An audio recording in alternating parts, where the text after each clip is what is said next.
ازيكم؟ في اسطورة قديمة بتقول ان اللي بيجي فندق شيراتون سوما باي مرة مش بيعرف يغير الفندق ده ابدا، وبيكون دايما اول اختياراته. جينا النهاردة نعرف بقى دي اشاعة ولا حقيقة. اولا الفندق دخلته لاكشري قوي، وطبعا وصلنا مع شركة كامب ترافل والتسكين كان في منتهى السرعة، وفي ثواني كنا واخدين الغرف. كان الريسبشن الفرعي عشان الرئيسي كان تحت التجديد.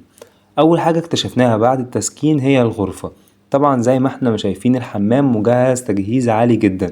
باقي الغرفة بقى في الحقيقة هي مودرن أوي في تصميمها، ودي تعتبر غرفة دبل عادي وفيها كنبة بسوفا بيد، وهنا الكوفي كورنر تحتيه درج المشاريب وتحتيه التلاجة، وطبعا فاكهة كومبلمنتري من الفندق.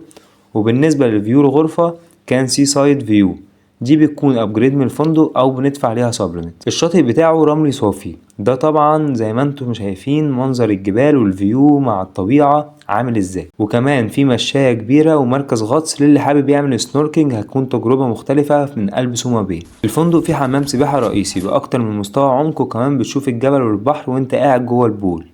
والحمامين التانيين بيكونوا بهيت البول، واحد للكبار والتاني للأطفال.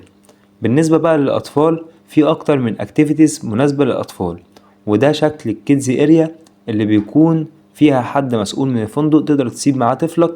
وكمان عند الأكوا بارك في أكتر من مكان مناسب للأطفال. مدينة الأكوا بارك برضو فيها ألعاب تنفع لكل الأعمار، بس اوعى تنسى تاخد جردل أو اتنين في البداية عشان يسخنوك. وبرضو ما تنساش تجرب دي اللي من أول مرة هتخطفك. كمان الفندق بيقدم خدمات الجيم والسبا والساونا وكمان الحلاقة.